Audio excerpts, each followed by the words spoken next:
is Selena, and I'm doing a tag video, and I was tagged by Snogging on Sunday Books. I think I got it right. And this is for the Book Addict Tag, and I have all my questions and answers here, so that's why I'm looking down. And she is the originator of this tag, so please watch the video first so that you can kind of get an idea what it's all about and how she came up with the idea before watching my video, and then come back and enjoy.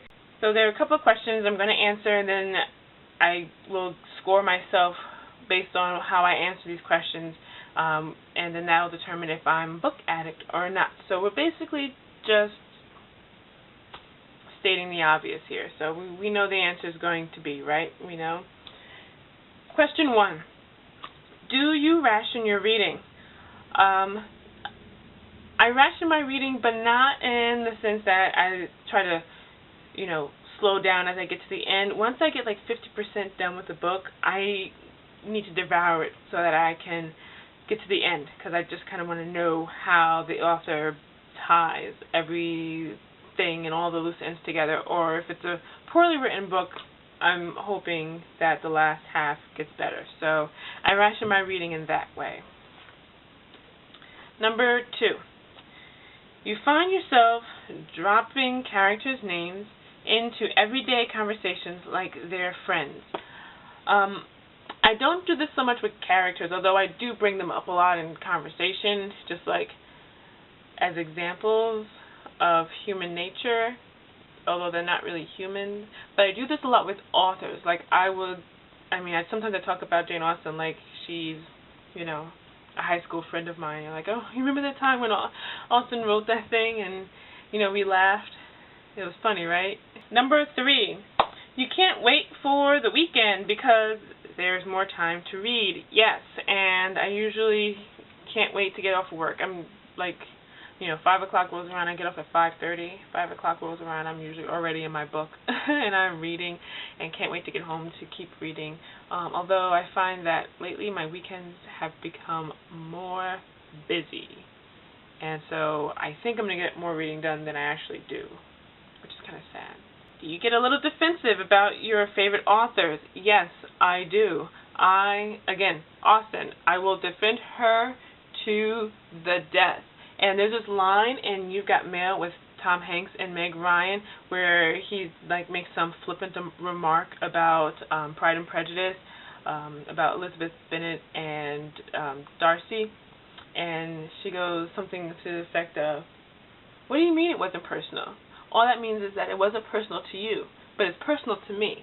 It's personal to a lot of people." And then she goes on and says, "But what's so wrong with being personal? If anything else, everything should begin by being personal," something like that. Anyway, that's how I totally feel about Austen and her writing. I feel like when people talk about it, it's very personal, and I do take it to heart, although I should probably not. Yeah. Next question. Do I carry a book with me at all times? I do. I currently am carrying... I'll show you. Oh. So here's my bag, which is on the floor, and inside of my bag, I do have a book. I'm actually reading, I don't know if you can see it here, The Sword of, I'm not sure how to say it, Shannara, I think I said it right, by Terry Brooks. And this is the 30th edition, annotated edition, and yeah, so I'm currently reading this book. A friend of mine has given it to me to read. He says that he loves it. And so I'm reading it now. Next question, do you bring books to parties? Yes, and this may be sad, I don't know, but I do, because you never know, the party may be dull. Cool. There may not be anyone there that I want to talk to, so I will go out on a terrace or take a long time in the bathroom and read my book. But I don't bring big books. I'll show you. They're like the small books. See, they're like little, small, compact books. So the size of a normal paperback, and then my little compact book fits right inside. So it's very small, fits nicely in a small, purse or something. You've had a book hangover due to sleep deprivation, or have you had a book hangover because it just simply blew your mind? Yes and yes. I remember reading or trying to finish reading the Divergent series, and I couldn't put the last book down, Allegiant, and that left me with both book hangover. So I was sleepy the next day, but I was just also very much like, oh my gosh, oh, I can't believe how this book just ended. I did like the book, and I liked how the book ended, but it was still very much of a shock, and I think we all know what happened and why that was such a huge shock. But yeah, so that was craziness. There are piles of books in every room of your house. So I still live at home with my parents, so I can't really take over lots of space in my house because I have to live with other people. But in my room, I do. I have bookshelves. I have books on my headboard. I have a bookshelf behind me. I have a table that has books on it, and there are books in my bag. Yeah, so I'm surrounded by books, and I'll show you. So I have books in my room here. So I have a huge, not huge, but moderate size shelf here with lots of books on it. My headboard with Frosting my Unicorn and my elephant. I have books there and there. The table next to my bed, I have these books here.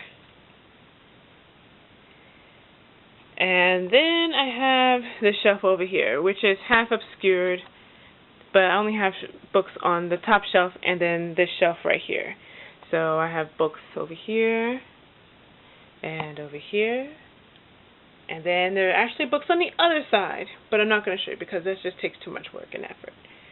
You bring home more books from the library than you can actually read before they're due.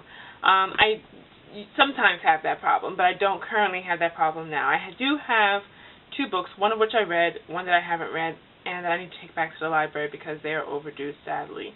But it's not just, I guess I didn't have time. I'm thinking of having stacks and stacks of books, which sometimes I do. In this situation, there was just 2 books. One I was able to get to, and one I haven't. I don't know. So I guess I answered the question with a yes. Next question. Your Pinterest board basically is a virtual library. True statement. I actually have a Pinterest board that is dedicated to authors' birthdays, which I have not updated in a very, very, very, very, very long time. But I hope to.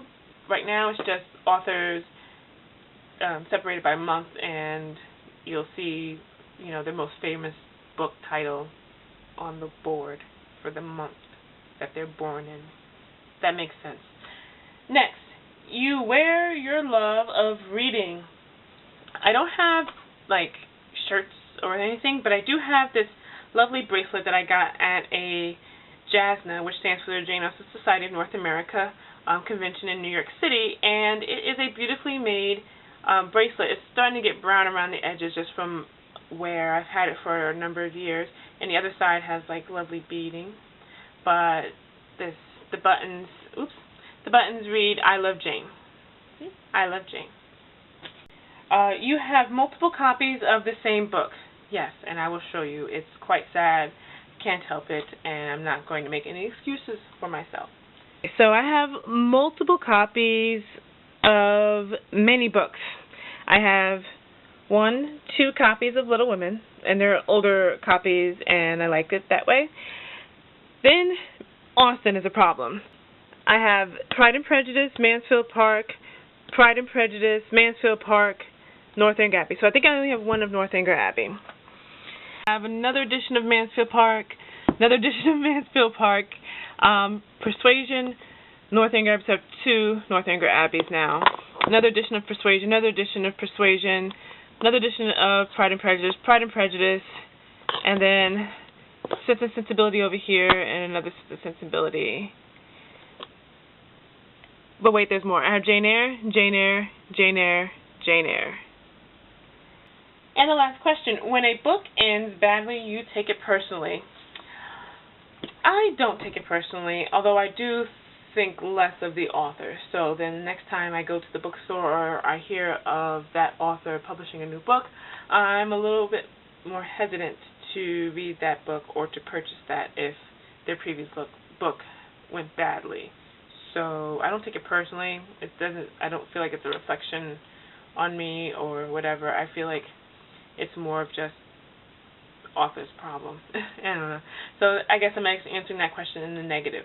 So that's all the questions, and I will put my score somewhere up here because I'm not going to do the math right now, and I will let you guys know if I'm a book addict or not. I'll tag a few people, and I'll leave their names down below, and I'll let them know. Have a good day, everyone.